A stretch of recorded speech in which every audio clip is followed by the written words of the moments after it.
Good afternoon. Good afternoon. My name is Aurélien Orange from the Corax Foundation. Today we'll have a match between two teams of the group phase. These teams have prepared, of course, a topic which is connected to the question of cybersecurity, new technology, and law. And today they will be debating about it. Of course, they don't know which position they will have, so we'll know about it a bit later. But again, I mentioned it is the last match of the group phase, so the third match for both teams. So it is extremely important match. So greetings, of course, to the three judges. We'll have the heavy task to make, of course, their assessment about this match. So first of all, we need to give the floor to the participants, the debaters concerning this match. So I will give the floor first to Asiatu Tandolovenkosi Mdala in Lusaka.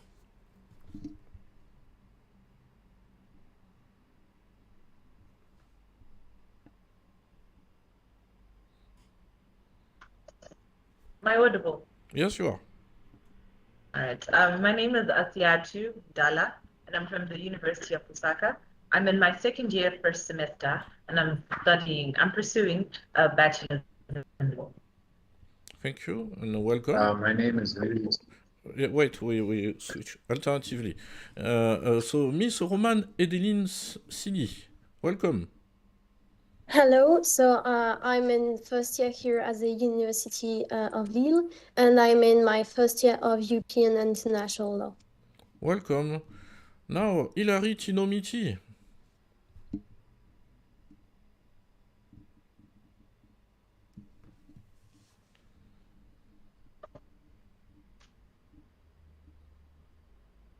Hello, I'm Hilary Tinomiti, and I'm also a second-year law student from the University of Lusaka.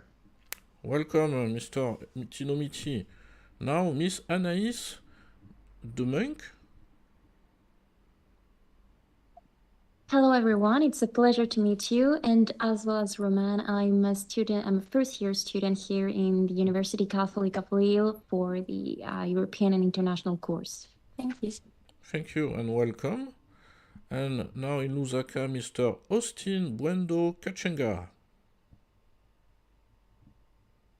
Hello, everyone. My name is Austin. I am a third-year, second semester law student at the University of Lusaka here in Zambia. Welcome. And third member, Miss Adeli Kaletskaya. Hello, I'm a second year of international and European law, and I'm pleased to meet you all. Thank you. Thank you and welcome. I mentioned as well the coach on the side of the University of Lusaka. The coach are Teresa Lumbama Caputo and as well Nicole Tanyarazwa Buania, sorry. And on the side of the University Catholic University of Lille, we have Miss Ophélie Omnes and Miss Charlotte Pasquier. I mentioned that there will be three judges. The three judges, of course, they don't know each other, but they will be watching on YouTube as well, so greetings to them. The topic you received 7 days ago was legislation regulating the use of AI, artificial intelligence, should address both physical and non-physical harm. For example, economic loss due to copyright violations. So now I will share my screen and we'll know which position you will have for this match. And it could be in favor or against, of course. And the team will be in favor. We'll be starting the match with the first introduction. So you will see my screen in a few seconds. So normally you should see a wheel with the logos and flags of your universities, your institutions. So two possibilities for each institution, to be in favor, to be against. So now I will click in the center and we'll know which position you will have for this match.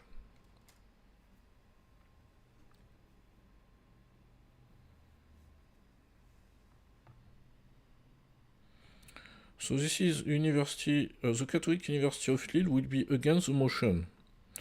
As a consequence, this will be the University of Lusaka will be in favor of the statement, and we'll be starting the match. So it means the University of Lusaka will defend the position that legislation regulating the use of AI should address the both physical and non-physical harm, while the Catholic University of Lille will defend the position that legislation regulating the use of AI should not address the both physical and non-physical harm. So now you have 5 minutes. 5 minutes to review your notes, and then we'll start the match, voilà, with the introduction by the University of Lusaka.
So we are done with the 5 minutes.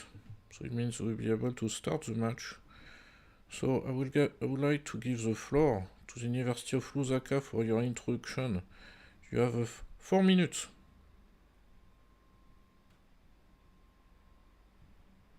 Hello, can you hear me? Yes, we can hear you and see you. Okay, I'll be beginning in.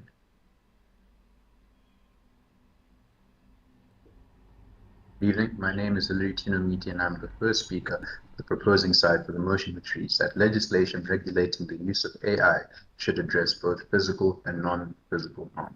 We'd like to state by defining what we deem to be some of the key terms of this debate. So firstly, when we look at AI, we're referring to software that engages or attempts to simulate any of the processes or any of the processes that will be done by humans and by way of machine learning, etc., etc. And then we're also going to look at physical harm. Now, physical harm is any tangible detriment to a person's or their property. And when we look at non-physical harm, what we're merely referring to is any kind of harm that doesn't manifest itself in a physical nature. Now, allow us to give a case of how we're going to argue today. The first submission that we're going to look at is why there's a need for a holistic approach. Secondly, we're going to look at what the responsibility of regulators and state authorities is to citizens. And then thirdly, we're going to look at why it's important to contribute to the global development of AI regulation holistically. Now, when we look at a holistic approach, we find that it's very important to address both the physical and non-physical elements of harm that can come from the use of AI, because it is very possible for there to be loopholes in the system. Now, this can result in gray areas that lead to further exploitation and further harm. And what we'll find is that when we see examples of physical harm, whether it's with self-driving cars that are not regulated that well, or when it's the case of a few years ago when there was a robot that broke the finger of a child when playing chess, what we find is that the lack of legislation in these critical areas leads to further exploitation and risk of harm. And that's why we as side proposition state that a soft stance or no stance, or a soft stance being picking either or to regulate is no stance at all. Now, secondly, when you look at the responsibility of regulators, what we find is that regulators and state authorities have a right and an obligation and the duty of care to all citizens to prevent future harm, not just legislate when the harm has already been done. Now, if we look at how AI is predominantly used when it comes to predictive policing, what we find is that AI takes all these data subsets and it predicts, for example, people who may be likely to be high-risk criminals, and this leads to discrimination to people who are minority ethnics, and we've seen this case over and over again in the United Kingdom. Now, this also leads to the example of the Google Spain case, which was a case actually that was heard in the European Court of Justice in the 1990s that actually espoused the principle of the right to be forgotten, which is the right that AI should not be allowed to hold on to your information that may be harmful to you. Now, why this case is important is because it illustrates that there is a need for legislation that guarantees these rights, as legislation doesn't currently, and that is why there is a hole right there that needs to be addressed by regulators. Finally, when you look at the contribution to global development of AI, what we find is the AI Act, which is an EU Act at present, which is in the process of being finalized right now, and it's available for everyone to see, is that it sets a template for how states and regulators can actually accurately legislate on physical and non-physical harm without hindering competition or stifling innovation. What we see is that they adopt a risk-based tier system, whereas all the unconscionable risks of AI, those that invalidate your privacy or violate your rights, those ones would be banned. And then those ones that are on infrastructure or education, those sort of things, they will be deemed to be high risk and they'll be heavily stringent. And this provides a blueprint for us to all see that it's possible for us to regulate without stifling innovation. So we have the template to follow. My second speaker will further elaborate on this. Thank you. Thank you very much. Now we hear the introduction on the side of the Catholic University of Lille. You have 4 minutes.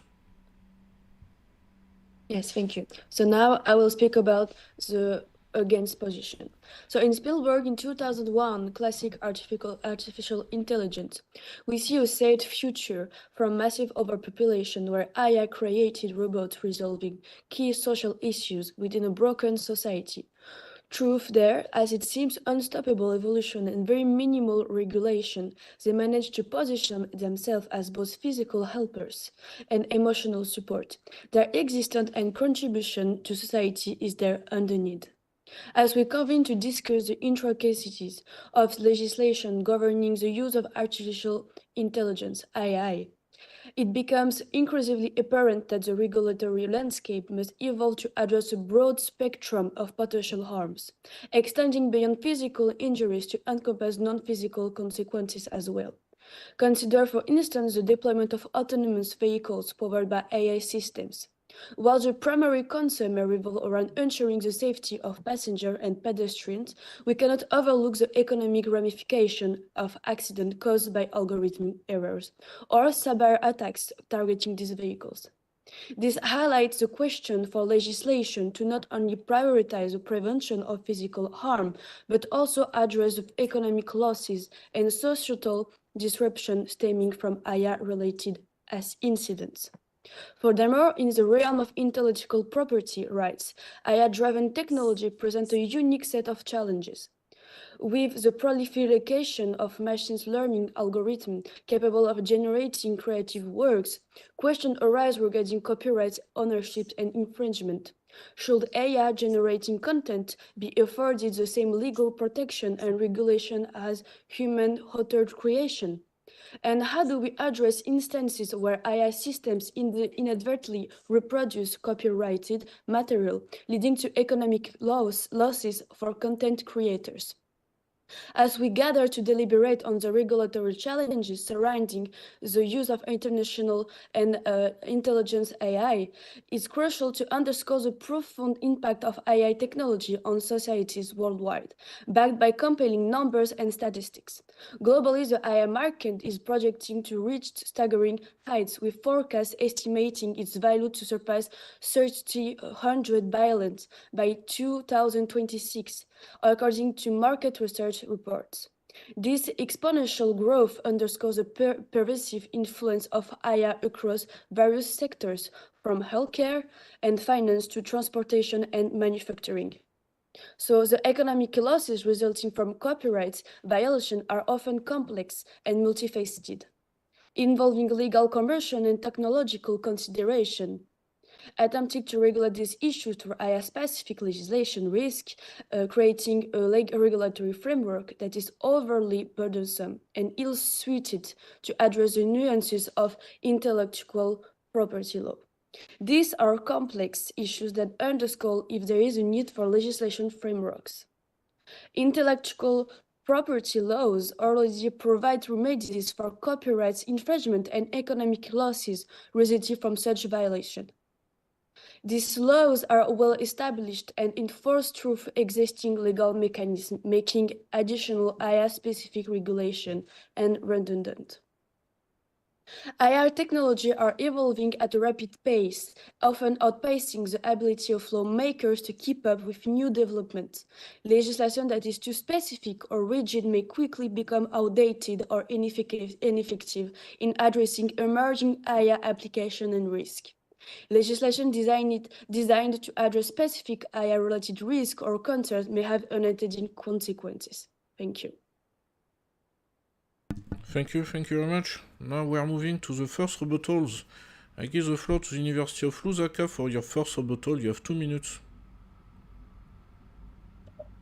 Am I audible enough? Yes, you are. Okay, thank you very much. So my speech begins in 3, 2. Affiliates of this year's delegation. The precurrent speaker, who is the first speaker from the opposing delegation, has mentioned regulation of guiding manufacturers, members of the House, towards the manufacturing of cars that might injure a pedestrian. And this is why we, as the opposing delegation, are on a standpoint where we should bring in laws that regulate how these cars are being manufactured and how these cars are going to be used, so as to avoid such accidents which are actually considered as physical harm. Affiliates of the delegation. My precurrent speaker, who was the first speaker from the proposing delegation, mentioned a holistic approach. We're going to use the case of S and MAPA versus UK, in which the courts held that there is so much that is happening with AI and so much DNA and data is being collected. As such, we need to come up with laws that are going to protect both the IP, which is intellectual property, and also to protect the human beings in question, which is physical harm. Affiliates of this year delegation, we are also going to mention clearly what protecting IP consists of. When we're protecting IP, it means we are going to protecting intellectual property by regulating AI. How so? If anyone types anything into AI, they would bring in so many different forms of information which can be used to make one thing or another. Now, if anyone can get that much information and start using it, it would mean that all the protection of intellectual property becomes redundant. And speaking of redundancy, we're trying to ensure that whatever AI is going to be used on certain information or certain projects, the redundancy in question should not be attacked. We're also going to look at the predictive policy. What we are trying to break down is to avoid all forms of discrimination. And as such, what we're trying to do is to ensure that we are protecting and coming up with laws that protect both physical and non-physical harm. I submit. Thank you very much. Now we hear the first rebuttal on the side of the Catholic University of Lille. You have 2 minutes. Well, thank you for what you just said. However, I would like to come back to certain points, especially when you're stating that we need regulations. Why AI regulation should not be considered, even for both physical and non-physical risks. While it's important to regulate AI, as you think, too many restrictions could slow down innovation and technology progress. Strict regulations might make companies and researchers think twice about exploring new AI applications, potentially stunting advancements in the fields, which would result in a no forbidden usage. Because as you all know, we cannot stop progress, as Geoffrey Hinton, the godfather of AI, reminds us in an interview for the BBC, marking his withdrawal from the company Google. According to him, we should not worry AI is becoming smarter, and AI is already being used in the discovery of new medicines to reduce the impact of CO2 emissions and climate change, to track and respond to emerging pandemics, and to combat issues from illegal fishing to human trafficking, as Bernard Marr reminds us for Forbes. With too wide legislation, AI main tool to help us daily would be too bridled, practically impossible to use. For instance, the MIT Technology Review suggests that an overabundance of rules would slow AI research, limiting its possible societal benefits. Complex regulations can create red tape that complicates AI adoption. The administrative and financial challenges of meeting these regulatory requirements could hinder innovation and economic growth. Research highlighted by The Economist suggests that excessive regulation can impose significant costs on companies, thereby affecting their global competitiveness and subsequently impacting the global economy. Just look at Saudi Arabia. They're doing what all should do, apply their influence as a tech hub within the Middle East. They are aspiring to become one of the leading economies in exporting and using AI by 2030. Consider the judgment of Mark Zuckerberg. For example, any judge cannot today understand the subject. It's outdated. Thank you. Thank you very much. Now we move to the second rebuttals. I give the floor to the University of Lusaka for your second rebuttal. You have 2 minutes. Am I audible? Yes, you are. Right. I will be beginning my submission in 3, 2, 1. Good evening, members of the House. I'd like to thank the opposing delegation for some of the arguments that they've brought up. And I'd like to bring to your attention that there seems to be a bit of contradiction in the stance that the opposing delegation has taken. The first speaker came up here and alluded to the harms, both the physical and non-physical harms that can arise from the use of AI and its misuse as well. And also clearly explicitly stated the need for regulation so as to curb or deter people that develop AI from creating AI that is going to be harmful to the users. Right? So it seems as if they don't really know where they stand. And then in addition, they did mention the overburdening of legislators because of the increased or really fast rate at which AI is developing. However, when my first speaker came here and talked about the proposed AI Act that is still in its conception stage, we did talk about the risk-based tiered system of regulating AI, where we have unconscionable harms that are so detrimental to the welfare of our society that they need to be banned. However, as the risk becomes lower, then the regulation also should become lower, so as to foster a great environment for the safe development of AI without stifling innovation. And in addition, we can't prioritize innovation over safety and well-being of the population. At the end of the day, legislative bodies have a paramount duty to be able to create laws that first safeguard the interests and well-being of the society, and then secondary goes to encourage innovation and development of AI. And so our submission is that there is a need for regulation of AI, as we've already seen that the misuse or misapplication of AI has actually resulted in both physical and non-physical harm. I submit. Thank you very much. Now we hear as well the second rebuttal on the side of the Catholic University of Lille. You have 2 minutes. Well, thank you very much for what you just said. I would like to go back on what the previous team just said about us having some contradiction. Well, I'm sorry, but to understand the topic, it's very important to see all sides of it. That's why our first speaker referred to a need for regulation, and the second one to the overburden of too much regulations, because it is true, we need regulations, but a minimal level and not too much. That's what our two speakers just said, and that's well very needed. And we can see that through the policy that was introduced by the United Emirates Arabic.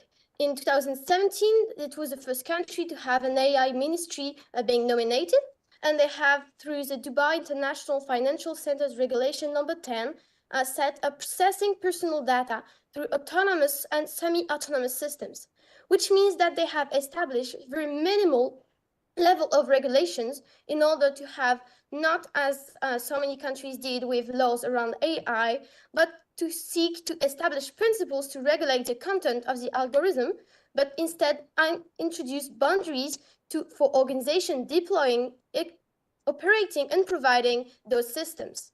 In instance, they want to secure the data and have some transparency regarding the usage of such, but not to restrict the usage and prohibit people from investing in the country. The idea has to have, at the same time, the economic growth that goes with AI development, but also some minimal regulation, which is also needed to be able to continue. So with that, we want to just acknowledge the fact that it is important some minimal regulation, but not to have too much, like the opposite team seems to think. Thank you. Thank you very much. Now we come to the conclusions. So we hear first the conclusions on the side of the University of Lusaka. You have 2 minutes.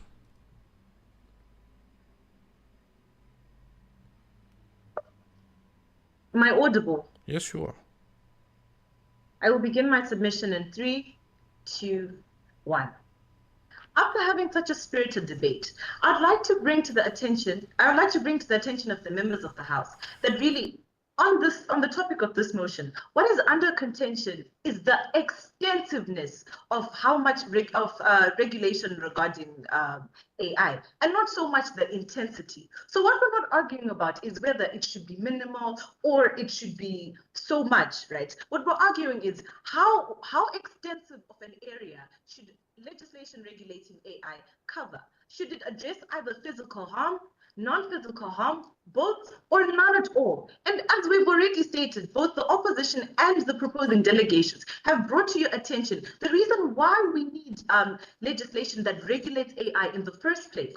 Whether it be minimal or non-minimal is another debate altogether. However, we continue to believe that when we are approaching legislation, we should approach it with a holistic attitude so that there's no loopholes which will allow for exploitation or unnecessary harm of weaker parties to this equation. And at the end of the day, as we've already stated, the legislative bodies have a paramount responsibility and duty to citizens to be able to ensure that they come up with laws that regulate the use of AI so as to ensure the overall well-being of the society at large. So what we see here is that there is need for legislation, and there is need for legislation regulating AI to cover both non-physical as well as physical harm, because all of these are potential threats that come from the use and misuse of AI. Now, the opposing delegation seems to be suggesting that we should have no regulations at all. And that is such a detrimental position to take, because that can lead to an unprecedented amount of exploitation and unnecessary harm that could have been prevented by having legislation that can regulate both physical and non-physical harm. I submit. Thank you very much. Now we hear the conclusion as well from the team from the Catholic University of Lille. You have 2 minutes. Well, thank you for what you just said, but you are literally contradicting yourself because you agree with us. There is no need for extensive AI regulations. We never said that there should not be legal issues about it. Rigid regulations may find it challenging to keep up with the swift evolution of AI technology. Overly stringent rules could become obsolete or unsuitable as new technologies emerge every day, restricting companies' ability to fully harness the potential of AI in tackling intricate issues and generate economic value. First speaker, you've talked about the AI Act. Well, just know that Alexei Grainbone, a member of the French National Digital Ethics Committee, noted following the approval of the AI Act by the European Union in February that he is disappointed with this regular approach, deeming it overly simplistic for such a technology. Regulating an innovative process without a complete understanding could potentially hinder its progress and in turn minimize the societal benefits that could be derived from the developed technology, despite the best intentions. The importance of AI in everyday life cannot be overstated. This is not about playing devil's advocate, but highlighting how AI aids us daily. While potential errors of AI are often brought up, we must also remember its many successes, as highlighted in the study by Daniel Hashimoto and Guy Roseman at the United States National Center for Biotechnology Information. Strict regulations in the healthcare sector can delay the implementation of AI technologies that can improve and save lives. For instance, AI systems designed for diagnosing complex diseases and creating personalized treatment plans can be affected by stringent rules, thereby delaying their clinical use. Machine-supervised learning and natural language processing, NLP, are examples of AI technologies that assist surgeons daily. Overly restrictive legislations on AI, often proposed by those unfamiliar with the subject, could hinder the use of improved treatments. Thank you. Thank you very much. We just heard both conclusions, so it means from now you are not under evaluation by the judge. So you just got your last debate, so it means now it will be up to the judge, of course, to review, to give a result, and obviously it will be actually the 7th, 8th, and 9th judge of this group phase you get, because 3 match multiplied by 3 judge, it means 9 judges in total have assessed, different judges except for 1 match, of course, for each. So it means, yes, we'll know at the end of this day of match which are the 2 teams.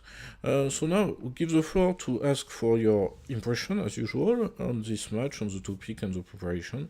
And afterwards, the last, I would say, set of questions for networking would be more about your impression of the whole group phase and as well, I mean, all the match you got in general. So first of all, I will ask Asiatu Tondol Venkosi Mdala, your impression on this match preparation and the topic. I think this was a very interesting topic because AI is really a buzzword right now. Everybody's talking about it.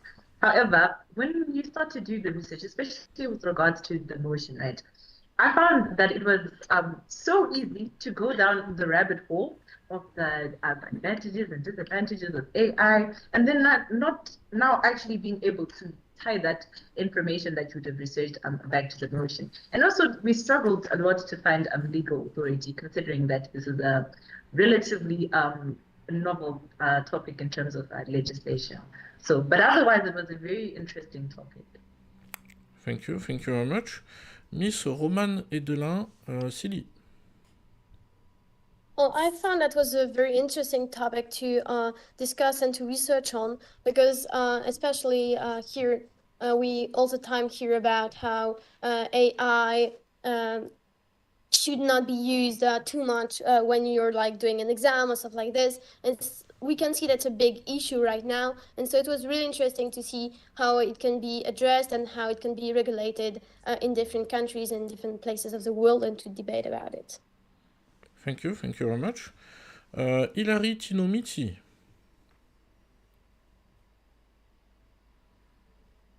I'd like to echo what my friend ZAM said, in that I think it's a fairly novel sort of area of law.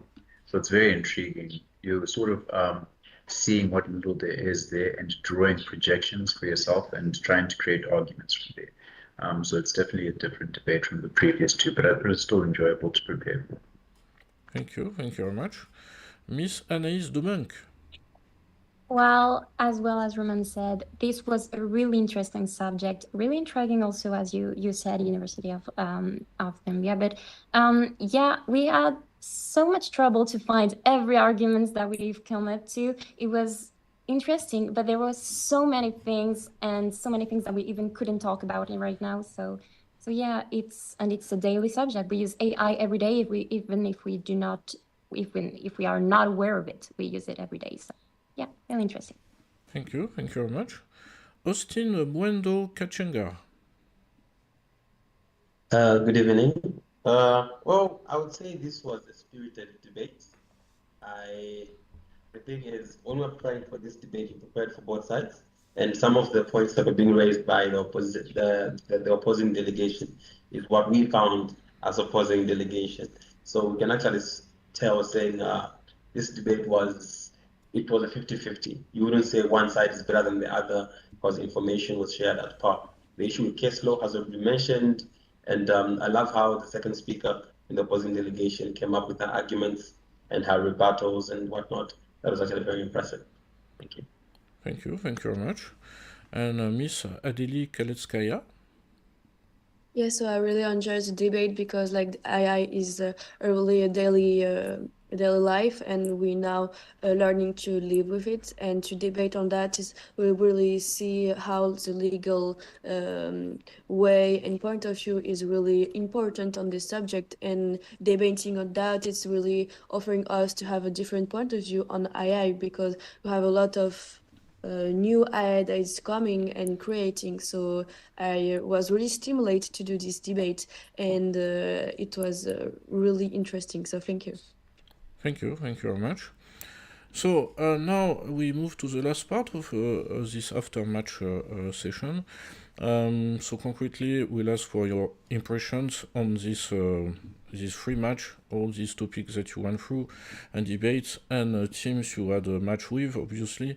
So I will ask, of course, the whole team this time. It means first the University of Lusaka and then the team from Lille. What was your impression from the whole group phase? Which teams eventually gave you, in and outside eventually of the group, the best impression? So in general, the University of Lusaka.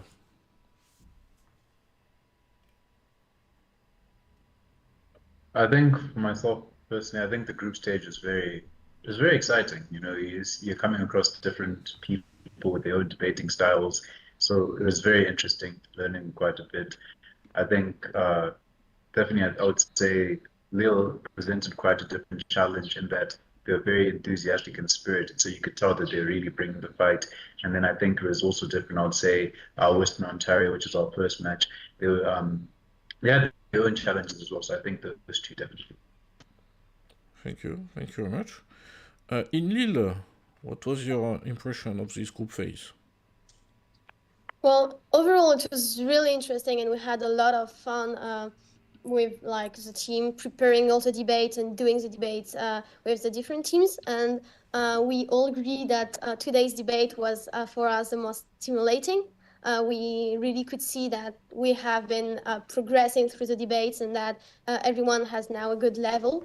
And yeah, we really enjoyed the topic, and the exchange with the opposing team were really nice. It was so interesting and so enhancing to be able even to talk to you even after the debates. So yeah, we really like it. And well, I think we it's the this university that made us fear a lot of these debates. Yeah, we saw that it was really game, and we loved, like, we was just throwing the ball and we wanted to catch it right. So it was really interesting. So thank you so much. Yeah, thank you. Thank you very much. So what I can tell, obviously, is if you can or if you want, of course, please keep in touch between the teams, between within this group, the 4 teams who have, I would say, debated, because you were from North America, Europe, Africa, and South America, so it's quite, I would say, very, of course, international group, and as well with a lot of different style, of course, different legal traditions as well. So you never know when you will need, of course, to have in the future, for example, a lawyer from those countries as well in your network for your career, for cases, for networking in general, for job opportunities as well, for projects as well. So please do not hesitate, of course, to let us know if you want to keep contact in the group. In 2-3 weeks, let's say, we have to define the date. Still, there will be a networking event with all the teams from all the groups. This is the moment when we'll announce precisely which match will take place in the 8th of finals. So it's not just about which teams will qualify, but as well which will be the opponents for those 8th of finals. There will be 8 matches of 8th of finals.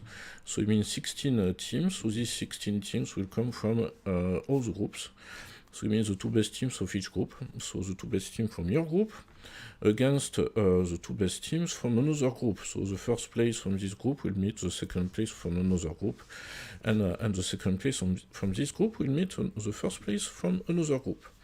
So this will be, of course, during the networking moment that we'll announce those matches, the 8th of finals, which will take place at the end of April.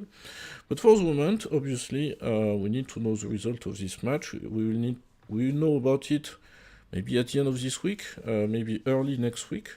We remind, of course, that the judges, they are not supposed to assess during the weekend, like all of us, they can rest as well. So it means, of course, we hope that it will come on Friday, otherwise it might be on Monday. But as soon as we have the free, I would say, assessments, of course, you will hear about the announcement and as well the forms as usual. So again, it was a pleasure, obviously, to have all these teams and this very, I would say, tight, group, because each team got already 1 victory in the group phase. So of course we are eager to know the result of the group phase, and so we'd like to thank all of you in France, obviously in Zambia as well, for your passion into debates and as well the progression, because all of you noticed that indeed you have been improving from one match to another match. And it will continue, obviously, when going to the 8th of final, quarterfinals, etc. And a very last element, of course, to not forget is, in case you would like to come to the finals, qualified or not qualified for the finals, you can let us know, obviously. We have a partnership with Air France KLM, who as well can give some reductions. And as well, yes, there are some other elements we'll inform about, of course, the finals, which will be around the 19th of June. But in any case, yes, we keep in touch, and very soon we'll issue the results for this match. Many thanks in France, and many thanks in Zambia, and yeah, we'll see you very soon. Okay? Thank you very much. Thank you. Bye-bye.